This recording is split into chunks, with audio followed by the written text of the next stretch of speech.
All right. This is the Unscripted Sports Takes podcast. Um, this one is a March Madness edition for March 8th. Kind of a cool season this year in March Madness. Lot of stuff going on. Not a lot of top heavy teams. Um, and not a lot of top heavy teams in college basketball as well. Kind of like the mid pack, or they're all good. So we're going to talk about March Madness basically this whole time, and kind of go through history and best performances and stuff like that. So the first topic, UST, obviously Unscripted Sports Takes Final Four prediction, and I'll go first on that. So my Final Four, obviously not really ranked because it's a Final Four, but I'll just say number one, UConn is my favorite team in the playoff right now, or in the bracket right now. Obviously, they're going to get in as one of the top seeds. And then at number two, I have Creighton. Kind of weird, but I don't think they're not on the same side. So, and Creighton actually just beat UConn by 20, like last week. Um, broke UConn's 13 game win streak after UConn just routed top 10 Marquette by about 20 points. I think Creighton has a great offensive team. Baylor Shireman, 18 points a game, 6 rebounds or something like that. He can carry their team to a Final Four. Maybe not a national championship, but and then we got UConn, and then my third one is Tennessee, and the only reason, and we'll talk about this later, is one person. His name is Dalton. I think his name is Kinnick or something like that. Best player in the nation right now. Best player in the nation right now. Will take over March Madness, and we'll talk about about that later. But he's the only reason I have them in my top four right now. And then number four, which is kind of crazy, I'm gonna go with Indiana State. Kind of crazy. Okay. 15th right now in total points per game, 23rd in assists per game, in total assists per game. And I think their top five, their starting five, is all capable of scoring double digit points. They're kind of carried by the unicorn, the guy that wears Robbie Avila. He kind of wears glasses and he averages like Yeah. 16 points a game. He's kind of like a Jokic.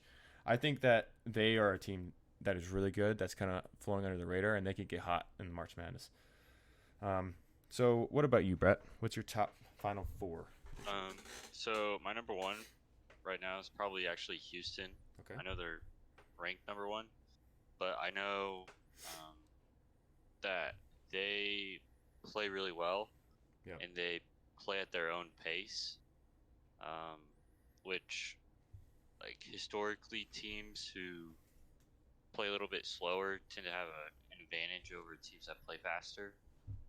Okay. So that's why I got Houston.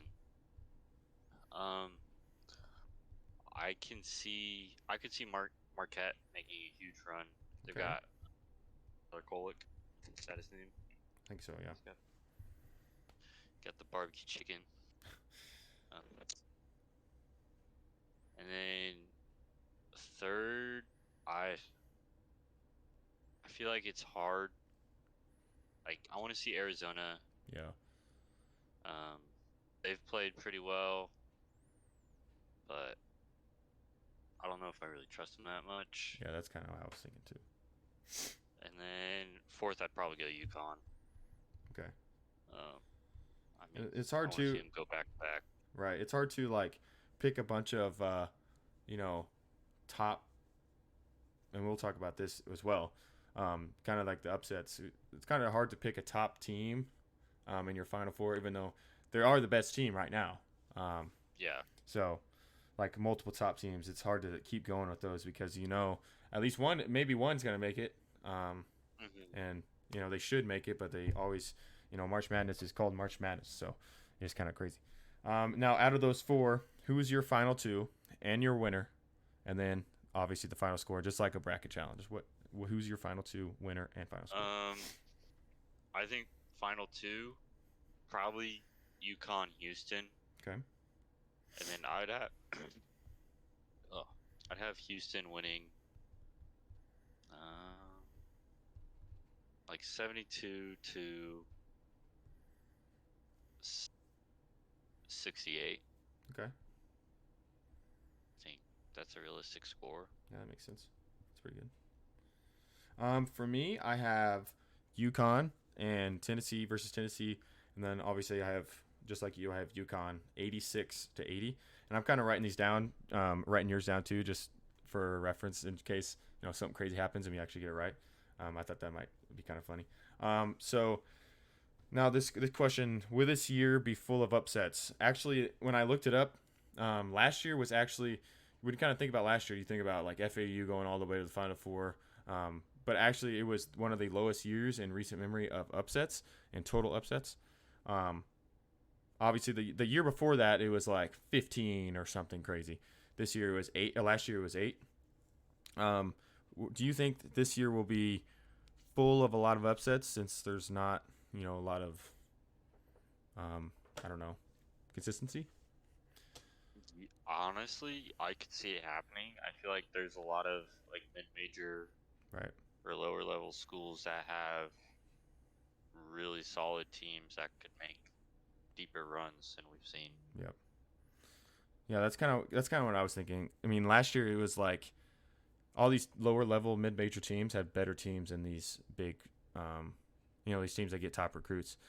Like FAU was the great 3-point shooting team, and obviously that's what carried them, and that's also why they lost, because they couldn't shoot very good in the first half of their Final Four game or something like that. So I think more middle of the line, and maybe 15/2.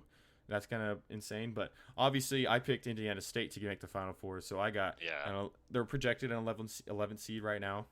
So I got 6 and 11. I think there's going to be 2 out of 4 of those, and then 7 out of 10 or 7 versus 10 seeds. I think it's going to be 1 out of 4, 2 out of 4 on those, and then at least 15/2. Obviously the 7 out of 10s are kind of like up in the air anyways. Those are kind of the ones where the selection committee, I think they do it on purpose. The 10th seed is always, not always, but can be better than the 7th seed. So I do think that it will be full of upsets. Maybe not the most, because it's kind of hard to choose who is a good team or not, because it's so competitive. It's either so competitive or all the teams are down. So it's kind of hard to gauge what it is.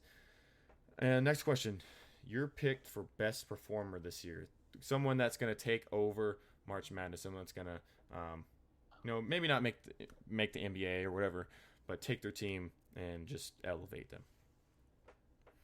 I'd probably go with Tyler Kolek from Marquette. Okay. I could see him having just a massive performance throughout this. Right, and just carry Marquette to that Final Four you're talking about. Especially because Marquette's made such a big leap this year too. Right. Like last year they weren't. They were like middle of the pack last year. Yeah. Now this year they're. Yeah, they're one of the best teams. I think they just had a little hiccup versus UConn. I think UConn is just. Yeah. If UConn is in their zone, it's hard to beat them, especially offensively, with their size and stuff. So, obviously I was talking about this earlier, with Tennessee. I have Dalton Konecki, I think that's how you say it, or Kneck. He is the best player right now in terms of scoring. And I think scoring is the one thing in March Madness that if you have a person that can score 30 points a game or 28, that they will carry you. I think if he has a great year or a great March Madness, they will make the Final Four easily. I think that he will get at least 28 points a game, even if they play a good defensive team. I think he is that good. He's very athletic, very big. He can shoot anywhere on the court. I think he's the one that is going to take Tennessee to the next level. Now, talking about best performers, who is your top three all-time performances for March Madness? Actually, I'll go first. So, top 3 best performances for March Madness all-time. Obviously, number 1, it's my boy, Jimmer Fredette. Carried that BYU team, that 2010 BYU team, way farther than it should have. I think he dropped like 40 points on San Diego State. One of the best players to watch that when I was little, at BYU. He was so fun to watch. And then someone that didn't really watch at number 2, someone that didn't really watch, obviously Kareem Abdul-Jabbar. Well, he's probably playing against plumbers, but 25 points a game, 18 rebounds a game, and he averaged that for 3 years. He won 4 championships or something like that, 3 championships in a row. So obviously he's going to have best performances of all time. 25 points a game, 18 rebounds. And then third, which is kind of an unknown until I started looking at best performers and who actually performed well instead of just maybe one game. Glenn Rice from Michigan, 30 points a game, 6.5 rebounds, most points scored for March Madness tournament. He played all 6 games for the Michigan Wolverines during that March Madness on their way to a championship. 30 points a game every game. That's pretty good. I think it was like 180, obviously 180 out of 6 games, 30 points a game, 6.5 rebounds. Kind of carried that team to that championship. And I don't know if that was Fab 5. It might have been, but I'm not sure.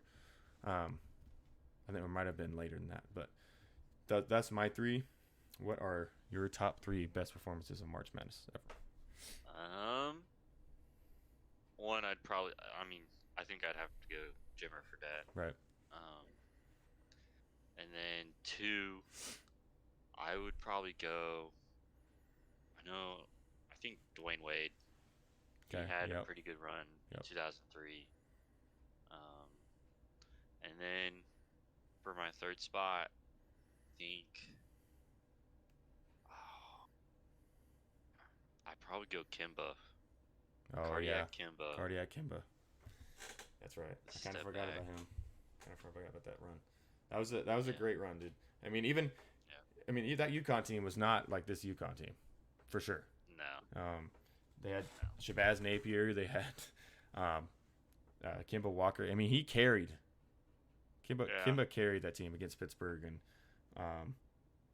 I would agree with that. I should have put that. That one's kind of equal with Glenn Rice. I mean, Glenn Rice obviously statistically carried his team, but Kimba Walker coming from a UConn team that was like mid-major, 9th seed or 8th seed, and he carried UConn that season, or that March Madness. Now, last and not least, top 3 best team performances of all time. And you obviously know that I am a Florida Gator fan, so I picked 2006 Florida Gators. It's kind of I did a couple of normal ones, like teams that were supposed to win. They won. So I did Florida Gators. You have 2006 Joakim Noah, Corey Brewer. I mean, they ran through everyone. I think they were 27-2 going into the going into the March Madness, and beat everyone by like 20. And then played Ohio State in the national championship, a team that they beat by 30. Early in the season, they won by 9. It was a pretty easy run for them. I think that was one of the best team performances of all time. And then following the Jimmer Fredette footsteps, BYU 2010-2011. I think they got to Elite 8 just behind Jimmer Fredette. Just running through teams that they were maybe ranked lower than, like San Diego State, and I think that was the year of Butler winning or getting to the national championship. But, I mean, that team right there, not supposed to be there. So that's kind of why I picked them, carried by Jimmer Fredette. And then not really number 1, or let's do number 1. I would say this was number 1, Florida Gulf Coast. I kind of forgot what year this was, but, the Dunk Fest, they were throwing dunks everywhere and alley-oops everywhere. It was kind of cool to watch, just them running over teams when they were a mid-major, just dunking the ball every time they got the ball, winning the fast break points, and playing great defense and getting steals and stuff. So, 2006 Florida Gators at number 3, BYU 2010 at number 2, and then Florida Gulf Coast when they went on that little run in the March Madness. So your top 3 best performances of all time. I mean, I think you have to go with North Carolina, 1982. Oh, yeah. Michael Jordan. James Worthy, Sam Perkins. Yeah, that was a great team. Then I don't think these are really like in order. Um, the 1972 UCLA team. Yep. I mean, went undefeated. Um, Bill Walton just going Yeah. crazy. Um, and then I I probably go Duke 1992 with Christian Laettner, Christian Grant Laettner. Hill, That's what I thought it those was. guys. Yeah. One of the most Yeah, hated teams ever. One of the most yeah, hated teams ever. One of the best teams ever, though. So my list is kind of based on recent bias, as you can tell, 2000s and up. But I would agree with your list. Your list is really good and have a holistic perspective. I really like your list, especially the Duke teams. That was a great team, even though that they were kind of trashy. But so that's all for this one. Kind of a short one, 15-minute podcast for you guys. March Madness edition. So this is the Unscripted Sports Takes podcast. Thanks for listening. Follow us on Twitter or on X. Keep saying that. Follow us on X at Unscripted Takes. And you guys have a great day.